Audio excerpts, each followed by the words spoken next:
Claire Thompson hakemaan kiekkoa Kanadan päädystä. Michelle Karvinen on mukana. Thompson jättää Erin Ambroselle, joka purkaa. Ronja Savolainen pelaa kuitenkin hienosti ja nyt on Suomella paikka. Michelle Karvinen hyödyntää sen. Noora Tulus lätyttää kiekon maalille. Ja Karvinen tarjoilee shokkihoitoa Kanadalle heti ottelun alkuun. Pelikellossa 46 sekuntia.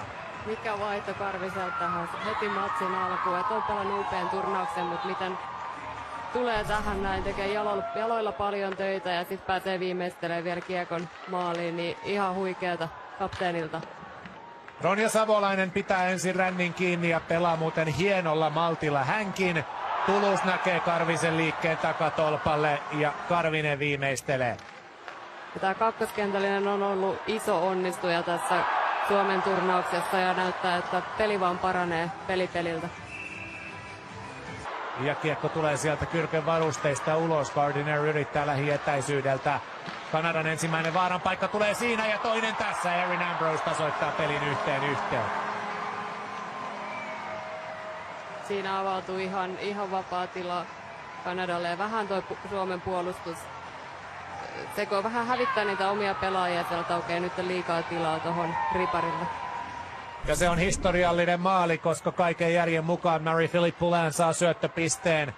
Ja hän nousee nyt Kanadan kaikkien aikojen MM-pistepörssikärjeksi.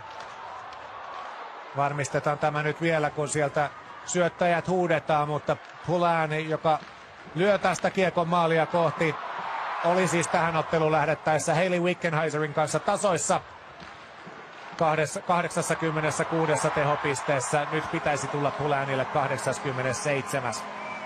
Ja hakee Petra Niemistä. Välillä tuntuu, että varsinkin tämä Suomen ykkösketju yrittää vähän näillä torpedoilla kenttää rikkoa. Ylin hyökkääjä vähän varastaa ja yrittää päästä irti ottoon, mutta nyt Marie-Philippe Poulin ainakin tekee sitten sen pisteensä. One-timer nätisti Emilia Kyrkön ohi. Poulinin 87. piste MM-kisoissa ja nyt hän ainakin on kiistatta Kanadan kaikkien aikojen pistenainen näissä kisoissa. Ja todella hieno saavutus hänelle, mutta sanotaan, että jos hänet päästään tuolla alueella laukomaan, niin ei se paljon vaadi, että hän siitä maalin tekee. Vaikka Tapani siinä näennäisesti on vieressä, mutta Poulin ei tarvitse paljon sitä tilaa, että hän pystyy hyvän laukauksen tekemään. Daryl Watts tulee kauniisti ja tulee päätyyn asti. Kyrkkö torjuu, mutta ei torju enää tätä. Miinuskulmasta taitaa Daryl Watts loppujen lopuksi tehdä maalin. Kyrkön varusteiden kautta kiekko Suomen rysään ja Kanada johtaa 3-1. Kyrkkö hoiti makeen torjunnan siihen alkuun, mutta sen jälkeen niin oli ihan varma, missä Suomen pelaaja oli, että miten Kanada pääsi pelaamaan siitä nyt vielä uudestaan noin vapaasti. Tahtomaali Daryl Wattsilta MM-kisojen ensikertalaiselle jo hänen turnauksensa 3. Taidokas suoritus ensin. Ja tähän tapaan päätyy kiekko Suomen maaliin. Miinuskulmasta Kyrkön varusteiden kautta. Ensimmäinen suomalaisalivoima tänään. Poulin viivalle. Renata Fast.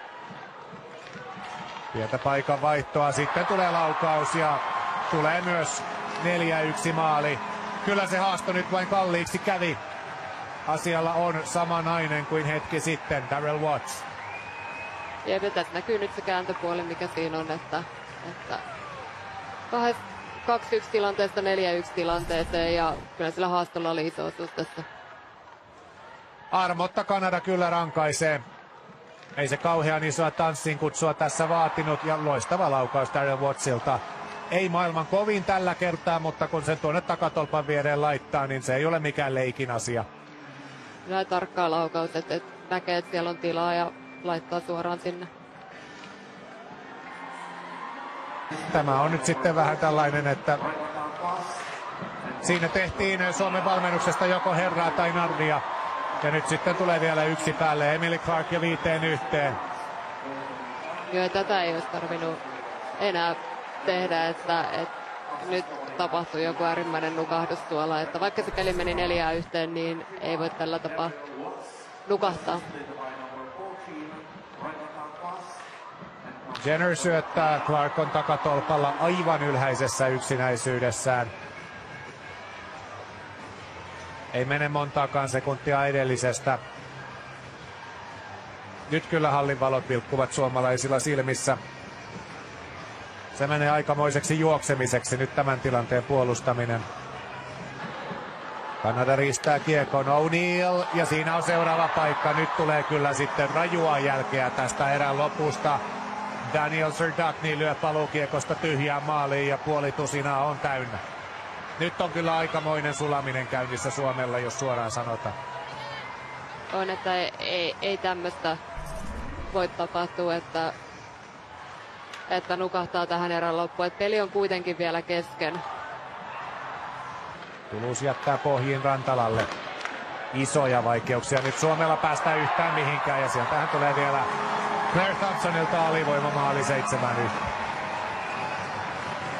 No, tällä hetkellä haluaisin, että varmasti kuormitettiin noita ylivoimakentällisiä ja pelaajilla on kuormaa ja näkyy toi Suomen tuska, että haluaisin nähdä tällä hetkellä pelaajia kentältä, joilta löytyisi sitä sytykettä pelata tätä peliä loppuun saakka.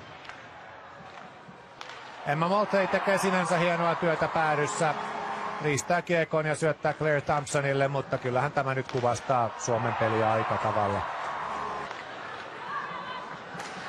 Ella Shelton pelaa vahvasti viivalla. Serdachny kääntää maalille. Sarah Nurse siirtää Kanadan 8-1 johtoon.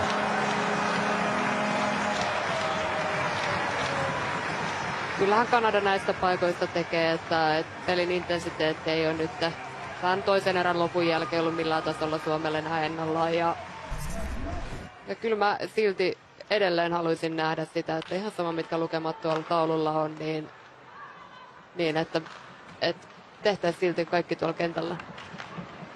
Niin, kyllähän nyt jokainen varmasti sen ymmärtää, että kun Kanada johtaa 2 erän jälkeen 6-1, niin harvemmin siinä enää voitosta pelataan, mutta sitten tulevat vähän tällaiset kunnia-asiat peliin mukaan, ja esimerkiksi se, että ihan hirveästi ei vastustaja takatolpalta saisi vapaasti tehdä.